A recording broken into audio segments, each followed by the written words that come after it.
এই বাবা মায়ের চরণকে সাদরে আমরা প্রণাম জানাই। বলুন তো, বুকে হাত দিয়ে বলুন। এই আমাদের মতো জেনারেশন, আমাদের মতো মায়েরা, আমাদের মতো মেয়েরা, ছেলেরা বাবা আমরা বুঝি না যে পিতা মাতার চরণের ধুলার শক্তি কতটুকু, কতটুকু শক্তি। জ্ঞান দেওয়ার ক্ষমতা বাবা আমার মধ্যে নেই, আমি অত্যন্ত ছোট, কিছুই জানি না। তবু গুরুদেবদের মুখ থেকে যতটুকু শুনেছি, এই কলি যুগের প্রভাব, সত্য कहता मरे लट्ठा झूठ जगत भूलाए, गौरस गली गली में फिरी शुरा बैठल बेचाए। गाधी के दोहे कुत्ता को पाली बाछुर रही जाए भूखा, संबंध का अच्छा खिलाए लेकिन तेरा बाप रही जाए भूखा। तुलसीदास তার রামচরিত মানসে এত সুন্দর কথাগুলো বলে দিলেন। কলিযুগের অবস্থা কেমন হবে।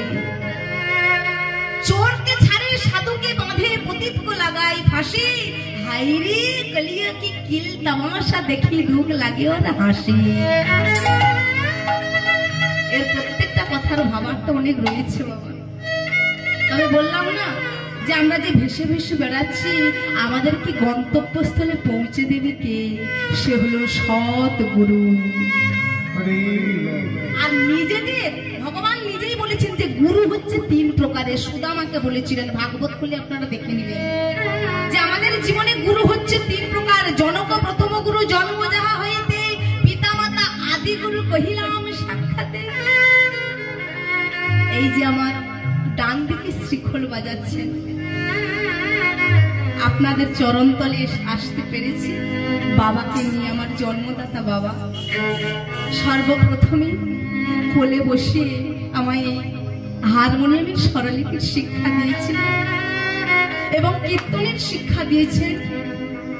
সেই কীর্তন প্রথমে বাবার কাছে শিখে আরেকজনের কাছে শিখেছিলাম। আপনারা সবাই জানেন এই এলাকার বিশিষ্ট কীর্তনিয়া গোবিন্দ গোপাল দাস অধিকারী মহাশয়। এবং এখন আমি তালিম নিচ্ছি কীর্তন সম্রাট সুমন ভট্টাচার্যর মেজ দাদা পণ্ডিত অনিল কুমার ভট্টাচার্য, জানার মেয়ে অনুরাধা ভট্টাচার্য। আপনারা নেট খুললে পেয়ে যাবেন। তিনার কাছে এখন আমি কীর্তনের তালিম নিয়ে যাচ্ছি। তা আপনারা সবাই মিলে আশীর্বাদ করবেন যেন এই কীর্তন সেবা, এই যে আপনারা বসে আছেন না, শ্রবণ করছেন, শ্রবণটাও একটা সেবা বাবা। ভগবানের 64 প্রকার সেবা রয়েছে, এই শ্রবণটাও একটা সেবা, এই কীর্তনটাও একটা সেবা। এই কীর্তনের মাধ্যম দিয়ে এই কৃষ্ণ কথা বলতে বলতে জানি না তো বাবা আর কোনোদিন এই সুন্দর দুর্লভ মানব জন্মটা পাবো।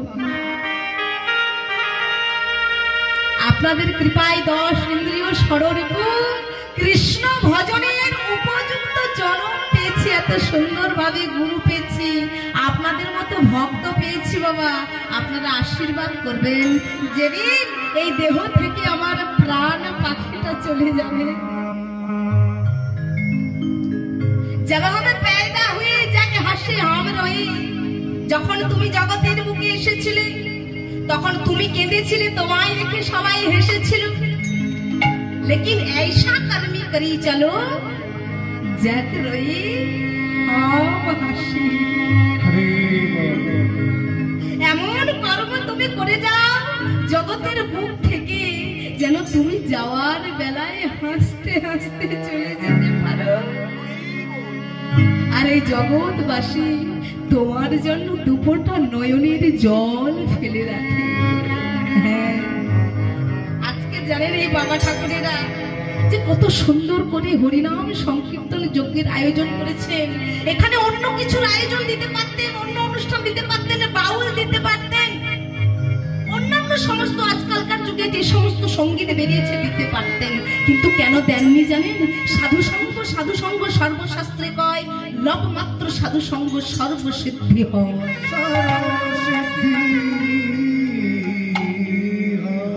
যেমন ভাঙরে ভরিলে নদী, পুবান বাতাস বয়ে যদি তরঙ্গ হয় নিরবধি, দর্শনে হয় ভয়, সেই তরঙ্গের তরি খুলে ঢেউয়ের দুলাই দুলে দুলে পাকা মাঝি সুকৌশলে ওপারেতে যায়। পৌঁছে যেমন নদীর টানে নদীর বুক শুকায় আনে, ডিঙ্গি নৌকায় কতজনে করে পারাপার। মাঝি কেমন বুঝতে হলে তরঙ্গের হাল ঠিক থাকিলে কেরামতি তার। এ দেহ যৌবন কালে জোয়ারের জলে উঠে ফুলে, প্রেম বাতাস তাহাতে পেলে উঠে যে তরঙ্গ। জানে এই যৌবন বেলাতে কিন্তু ফুল তুলে ভগবানের চরণ পর্যন্ত যাওয়ার ক্ষমতা ভগবান দেবে। এই যৌবন বেলায় হেঁটে হেঁটে কীর্তন শুনতে, কীর্তনের আসরে আসতে আপনার ক্ষমতা ভগবান দেবে। কিন্তু যখন এই দেহটা জরাই জরাজীর্ণ হয়ে যাবে, বার্ধক্য দশা চলে আসবে, নয়ন দিয়ে আর দেখতে পাবেন না, কান দিয়ে আর শুনতে পাবেন না। এ দেহ যৌবন কালে জোয়ারের জলে উঠে ফুলে, প্রেম বাতাস তাহাতে পেলে উঠে যে তরঙ্গ, ওই তরঙ্গের রসকেলি করিলে তারে রসিক বলি। বুঝতে হলে সকলে আগে কর সাধু সঙ্গ। বিদায় গৌর হরি বল, হরি বল। আজকে চিন্তা করে দেখুন তো, আজকের লীলাতে এমন ভাবে ভগবানকে ডেকেছিলেন, এমন ভক্ত। আমরা ভক্তের জন্য, ভগবানের জন্য কত আশা করছি, কত যুগ যুগ ধরে তপস্যা করছি, কিন্তু আমাদের ডাকে আসছেন না ভগবান। এমন ভক্ত, অযাচক বৃত্তি অবলম্বনকারী ভক্ত শ্রীপাদ মাধবেন্দ্র পুরীপাদ স্বয়ং ভগবান গোপ বেশে দুগ্ধ বান্ধবী ভক্তের সম্মুখে এসে বলেছে, মাধব এই না দুগ্ধ খাও। ও পুরী গোসাই, বলো না তুমি মেঘে কেন খাবার খাও না? সবাই বৃন্দাবনে চেয়ে চেয়ে ভিক্ষাবৃত্তি করে, কিন্তু তুমি কেন যেতে যেতে চেয়ে খাও না? বলো না। শোনো, গ্রামের ব্রজগোপিনীরা তোমায় এসে দেখে গেছে, তাই আমি তোমার জন্য দুগ্ধ নিয়ে এসেছি। ও মাধব, এই নাও দুগ্ধটা খেয়ে নাও। এত সুন্দর দেখতে, কত রূপ, তার চোখগুলো কত সুন্দর, হাত কত সুন্দর, চরণটা কত সুন্দর। অধরং মধুরং বদনং মধুরং নয়নং মধুরং হসিতং মধুরং। মথুরাধিপতি রখিল মধুর। সুন্দর করে ভগবান এসেছেন মাধবপুরীর কাছে। এই নাও দুগ্ধ খেয়ে নাও। বলছে, দুগ্ধ? তুমি জানতে পারলে আমি উপবাসী, কিন্তু হ্যাঁ ব্রজগোপিনীরা এসে দেখে গেছে যে হ্যাঁ আমি উপবাসী রয়েছি, তবে দুগ্ধ তো আমি খাবো, আমি তো ক্ষুধার্ত। ওই শ্যামল বরণ গোপবালকের হাত থেকে যখনই দুগ্ধ ভাণ্ডটা নিলেন, মায়েরা বলুন কে এসেছে? বাবারা বলুন কে এসেছে? আর কেউ নয়, অনাদির আদি গোবিন্দ ভক্ত বাঞ্ছা কল্পতরু ভগবান। যখনই এলেন বাবা, দুগ্ধটা নিয়ে নিলেন। আর দুগ্ধটা নিয়ে নেওয়ার পরে ভগবান বলছে, শোনো মাধব, এই দুগ্ধটা পান করে সুন্দর করে ওই দুগ্ধের ভাণ্ডটা ঘষে মেজে পরিষ্কার করে রাখবে। আমি এসে তোমার কাছ থেকে পুনরায় ওই দুগ্ধ ভাণ্ড নিয়ে যাব। জানো, আমার মা গাভী দহন করবে, আমাকে গোবৎস ধরতে হবে। যাই, আমি মায়ের কাছে যাই। এই বলে ছোট্ট ছেলে প্রস্থান করলেন। আর এদিকে যখনই প্রস্থান করলেন, আনন্দ উৎফুল্ল হয়ে মাধবেন্দ্র পুরীপাদ ক্ষুধার জ্বালা আর সহ্য করতে পারছে না। ওই গোপবালকের দেওয়া সুন্দর দুগ্ধ ভাণ্ড থেকে দুগ্ধ পান করলেন। আর যেই দুগ্ধ পান করলেন, দুগ্ধ পান করার সঙ্গে সঙ্গে মাধবেন্দ্রপুরীর সর্ব অঙ্গ যেন পুলকে রোমাঞ্চিত হয়ে উঠল। সর্বাঙ্গ থরথর করে কাঁপতে লাগলো, নয়ন দিয়ে অবিরত অশ্রু ধারা বহিতে লাগলো, অষ্টসাত্ত্বিক ভাবে হৃদয় হলো। এই যে বললাম অষ্টসাত্ত্বিক ভাব, কোন ভক্তের মধ্যে যদি শুদ্ধ ভক্ত হয়, সেই শুদ্ধ ভক্তের মধ্যে কিন্তু বাবা এই অষ্টসাত্ত্বিক ভাব বিরাজ করে। ভগবানের কাছ থেকে নিয়েছে, সর্বপ্রথমে নেওয়ার সঙ্গে সঙ্গে তার সর্বাঙ্গ শরীরটা স্তম্ভিত হয়ে গেছে। স্তব্ধ, তারপরে স্তম্ভিত হয়ে যাওয়ার পরে হচ্ছে কম্প, সর্বাঙ্গ কম্পিত হয়ে যাচ্ছে। স্তম্ভ, কম্প, রোমাঞ্চ, পুলক, অশ্রু, স্বরভেদ, বৈবর্ণ, বেপথ, এই অষ্টসাত্ত্বিক ভাবের উদয় হয়েছে। আর যখনই খেলেন বাবা এই যে অমৃত, আমি কত দুগ্ধ পান করেছি, কিন্তু এমন আস্বাদ, এত সুন্দর অমৃত তো আমি কোনোদিন পান করি নাই। না না না না না না, যেই আমাকে এইটা দিয়ে যাক না কেন, সে যখন পুনরায় আমার কাছে আসবে, আমি তাকে ভালোভাবে ধরবো, ধরে তার আসল পরিচয় আমি জানতে চাইব। যখনই বলা বাবা ওই দুগ্ধটা সুন্দর করে পান করে, ভাণ্ডটা ধুয়ে ঘষে মেজে পরিষ্কার করে নিজের আঁচলে বেঁধে রাখলেন, আর ঘুমাচ্ছে না বাবা, কৃষ্ণ নাম করছে, আর না ঘুমিয়ে বাবা সারা রাত ধরে জেগে আছে। তবে হ্যাঁ, কতক্ষণ আর জাগতে পারে, ওই জেগে জাগতে জাগতে যখনই বাবা শেষ রাত, একেবারে ভোর হব হব তার আগে মাধবেন্দ্রপুরীর চোখটা একটু লেগে গেছে। বসিলাম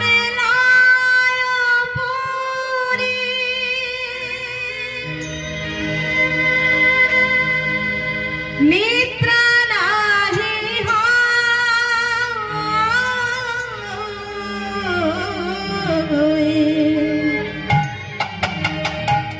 দেখো বসিলাম পুরী, নিদ্রা নাহি হয়,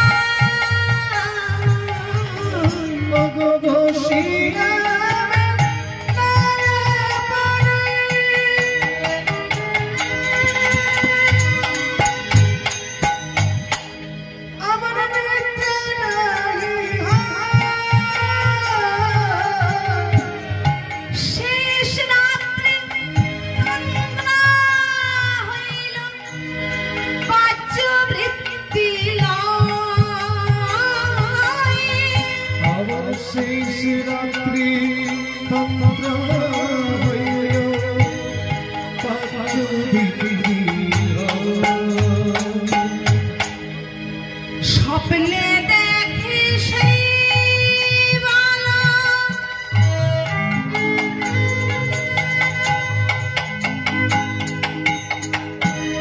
সন্মুখে আসিয়া এক কুঞ্জে লইয়া গেল, হাতেতে ধরিয়া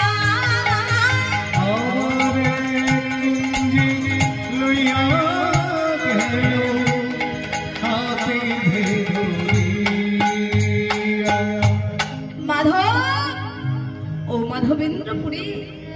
শোনো, সেই বালক, যেই বালক সম্মুখে দুগ্ধ ভাণ্ডটা নিয়ে এসেছিলেন না, ওই বালক এসেছে যখন মাধবেন্দ্রপুরীর শেষ রাত্রের দিকে একটু নিদ্রা লেগে গেছে, সেই বালক এসে মাধবেন্দ্রপুরীর হাতটাকে ধরেছে বাবা।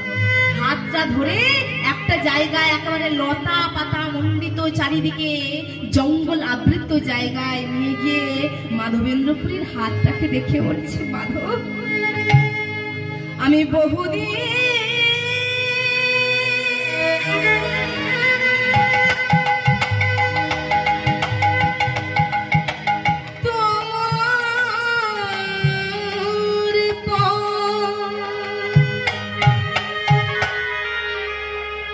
করিনি রেখো,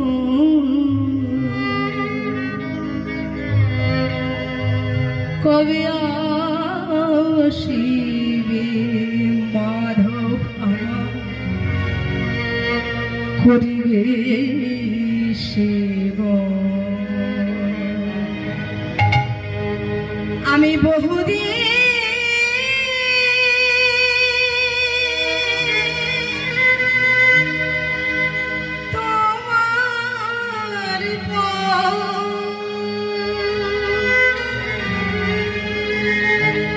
মাধব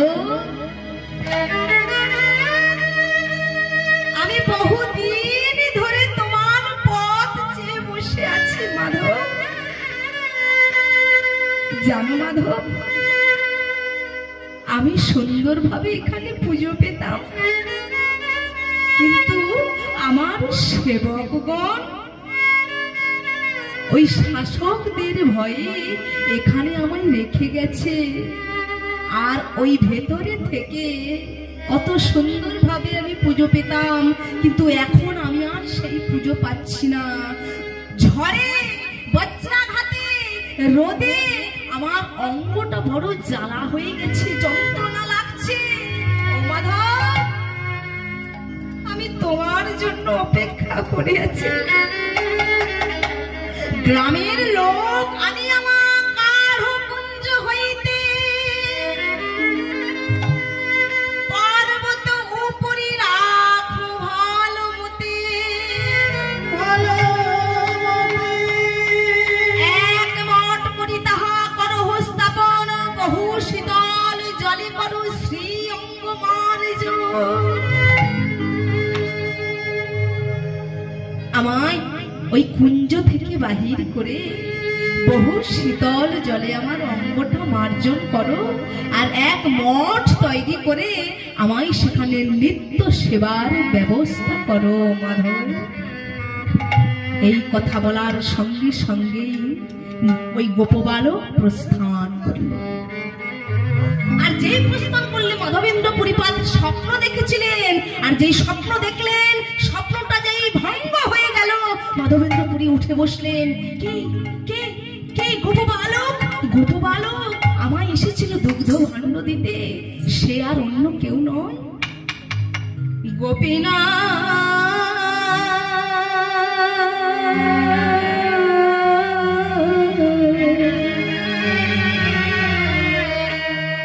গোপীনাথ,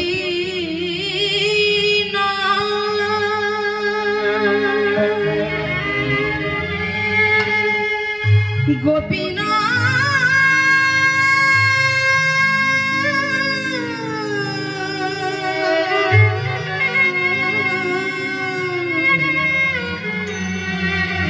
ও গোপীনাথ,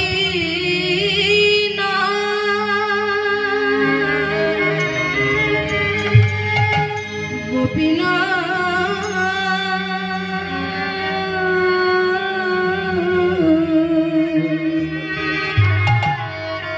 ও গোপীনাথ,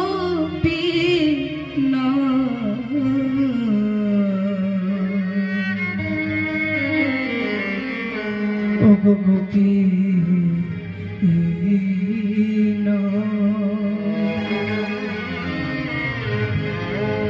দিলে দর্শন গোপবালক হয়ে, দিলে দর্শন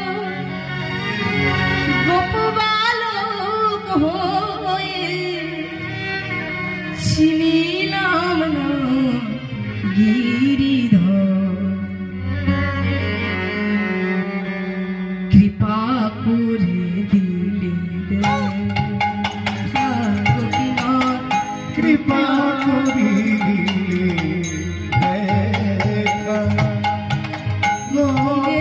দর্শন গোপবালক হয়ে, তুমি দিলে দর্শন গোপবালক হয়ে, গোপীনাথ,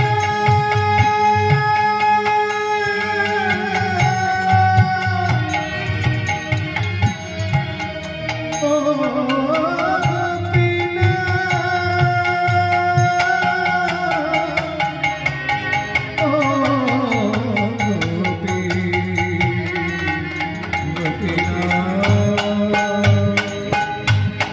শ্রীকৃষ্ণ দেখেন মই নারী নুচনিতে, এত বলি মাধব পুরী পড়িলা ভূমিতে,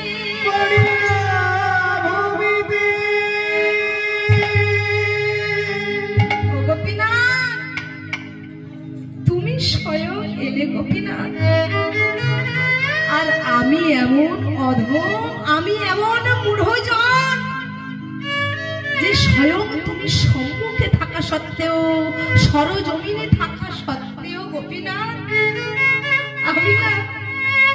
আমি না তোমায় চিনতে পারলাম না গোপীনাথ। কেন ঠাকুর, কেন আমি তোমায় চিনতে পারলাম না বলো? আমার এই মন, আমার হৃদয় এখনো ওই পঙ্কিল সংসারের যে পঙ্কিল আবর্ত, ওই সংসারের পঙ্কিল আবর্ত, ওই বিষয় বাসনা সমস্ত কিছু দিয়ে আমার হৃদয়টা এখনো লেপা রয়েছে। তাই আমি সেই জ্ঞানের নয়ন, ওই নয়ন আমার মধ্যে এখনো আসে নাই। ওই নয়নে আমি এখনো তোমায় দর্শন করতে পারি নাই গোপীনাথ। তুমি দর্শন দিয়েছ, তবু না আমি তোমায় দর্শন করতে পারলাম না, আমি তোমায় চিনতে পারলাম না। বিভোর চিত্তে মাধবপুরে কি করবে কি না করবে ভেবে না পেয়ে স্বয়ং বললেন, শ্রীকৃষ্ণ দেখিন ওই নারী চিনিতে। শ্রীকৃষ্ণকে দেখেও আমি চিনতে পারলাম না। আমি কত মূঢ়জন, কত ব্যক্তি, আমি এত অধম পামর আমি। বিদায় গৌর হরিবল। ভগবান সব জায়গায় বিচরণ করছেন। আছো অনল অনিলে, চির নভলিলে, ভূধর সলিলে গহনে। আছো বিটবি লতায়, জল দেরগায়, শশী তারকায় তপনে। ভগবান যতই সম্মুখে থাকুক না কেন বাবা, আমরা কি ভগবানকে চিনতে পারবো?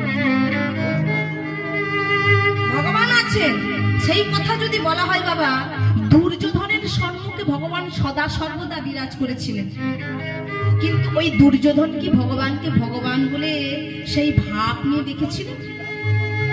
ভগবানকে দেখেছিলেন পঞ্চ পাণ্ডব সখা রূপে ভালোবেসেছিলেন, কিন্তু দুর্যোধন শত্রু রূপে ভালোবেসেছিলেন। ভগবান দুর্যোধনের সম্মুখেও ছিলেন, কিন্তু কোন সময় দুর্যোধন ওই ভগবান বলে তাকে স্বীকার করতে চাননি। কেন?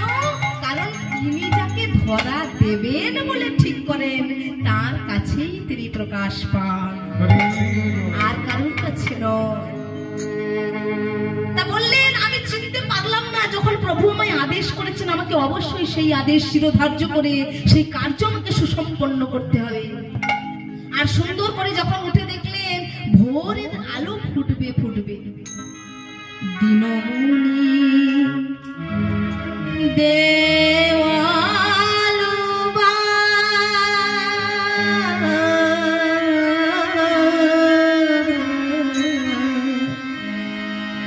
দিনমণি দেওয়ালো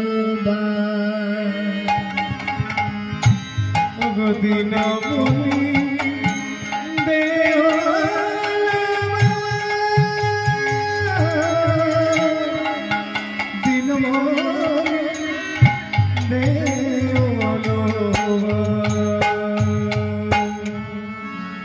সুখ উঠেছে আকাশের গায়, সুখ উঠেছে আকাশের গায়, আলোকিত চারিধার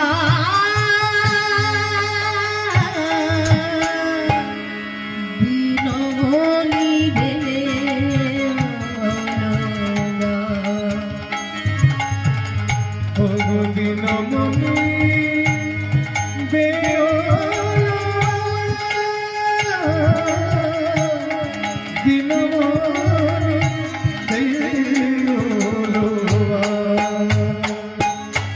দিনমণির উদয় আস্তে আস্তে করে হতে চলেছে, আর মাধবপুরী ছুটে চলেছে গ্রামের দিকে।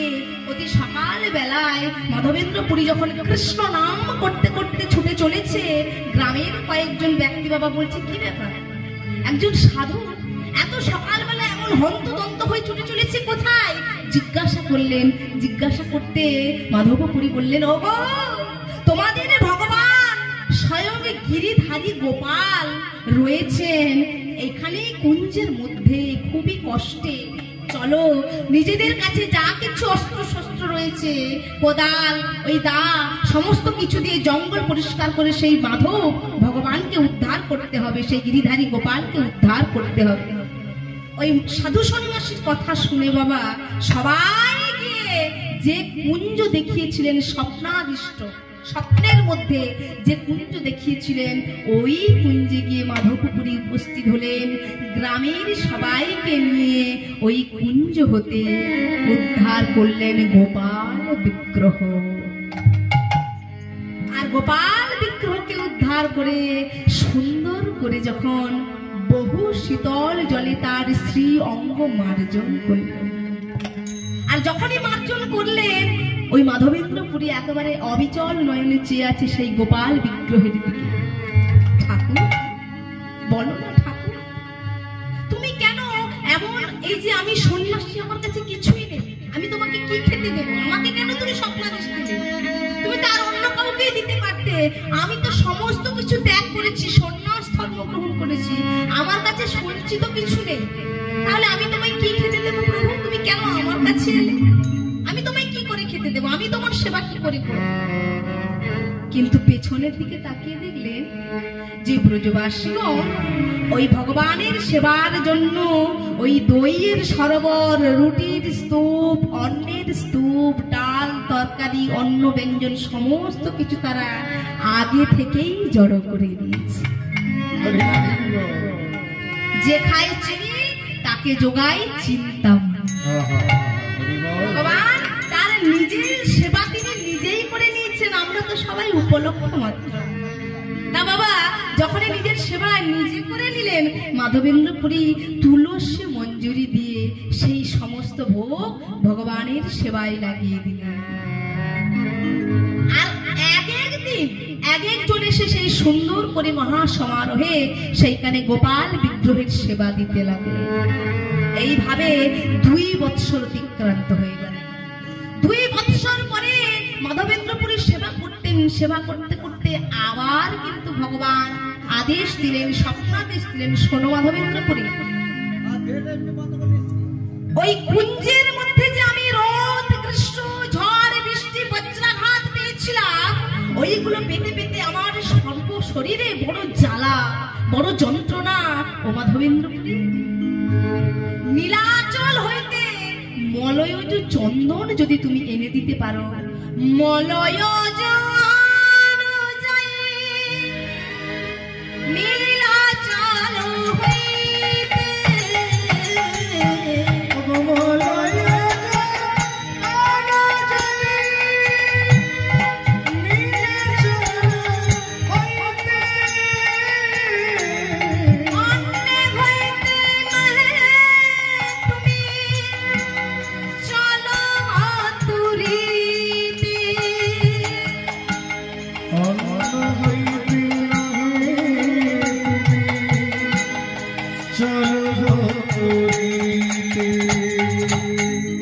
নীলাচল হইতে চন্দন তোমাকে এনে দিতে হবে।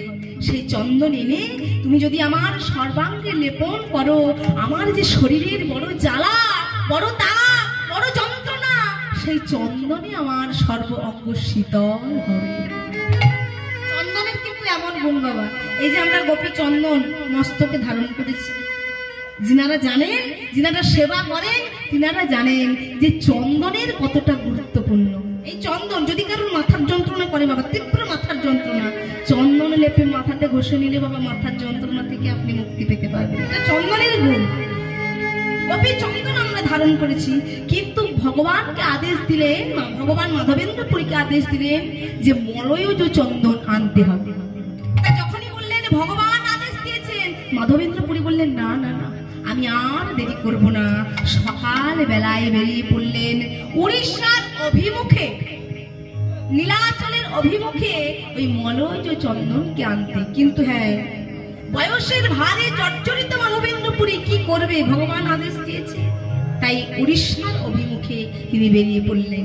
চলুন আমরা সেই উড়িষ্যার দিকে যখন যাচ্ছি, এক উড়িয়া ভজন আমরা আস্বাদন করি।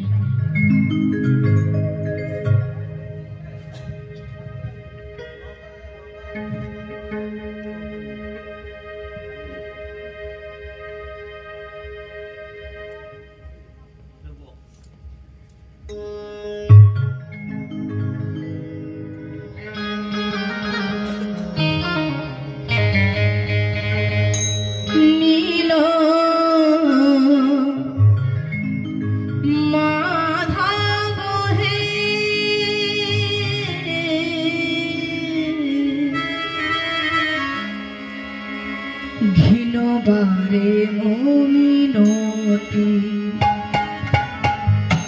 নীল মাধব হে ঘিনবারে মমিনতি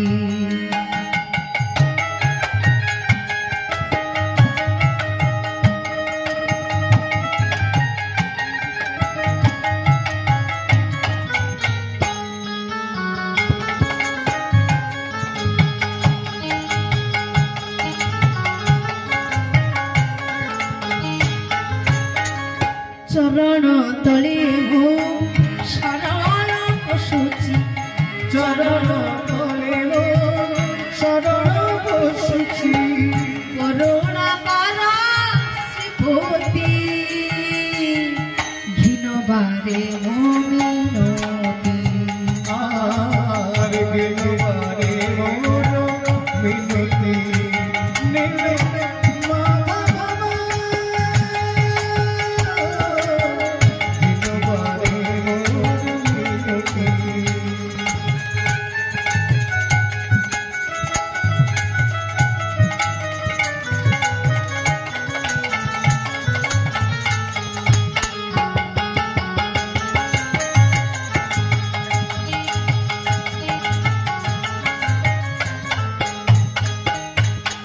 তুমি তো গড়িছ এ নীল আকাশ গড়িছ এ বনগিরি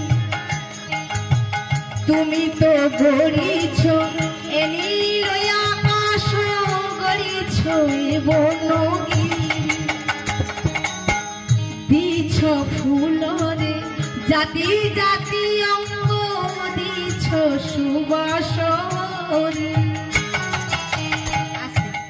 বলছে তুমি তো দিয়েছ এ নীল আকাশ দিয়েছ সুবাস ভরি কত সুন্দর করে তিনি সাজিয়ে দিয়েছেন সুন্দর করে সুবাস ভরে ফুল এক একটি তিনি সাজিয়ে দিয়েছেন তাই তো বাবা বোঝা যাচ্ছে তো তা সুন্দর করে তিনি ফুল সাজিয়ে দিয়েছেন সুন্দর করে নানা জাতের বৃক্ষ তিনি সাজিয়ে দিয়েছেন তাই একজন ভক্ত বলছে ওগো তুমি তো গড়িছ এ নীল আকাশ গড়িছ এ বনগিরি দিছ ফুলরে জাতি জাতি অঙ্গ দিছ সুবাস হরি তুমরি আদেশে আত্মজাত জীবন তুমরি আদেশে আত্মজাত জীবন তুম বিনা কাহি গতি ঘিনবারে মমিনতি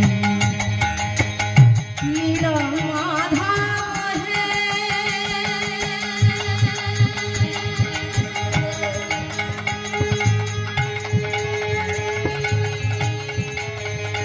আহা ঘিনবারে মমিনতি ঘিনবারে মমিনতি দেখো ঘিনবারে মমিনতি মাধবেন্দ্র পরিবার মলয়জ চন্দনকে আনার জন্য কোথায় এলেন বৃন্দাবন থেকে এলেন নদীয়া নবদ্বীপ ধাম সেখানে এসে অদ্বৈত মহাপ্রভুকে তিনি দীক্ষা দিলেন নিত্যানন্দ প্রভুকে তিনি দীক্ষা দিলেন দীক্ষা দেওয়ার পরে তিনি এলেন কোথায় হাঁটতে হাঁটতে ওই রেমুনাতে বালেশ্বরের অন্তর্গত একটা জায়গা সেটা হচ্ছে রেমুনা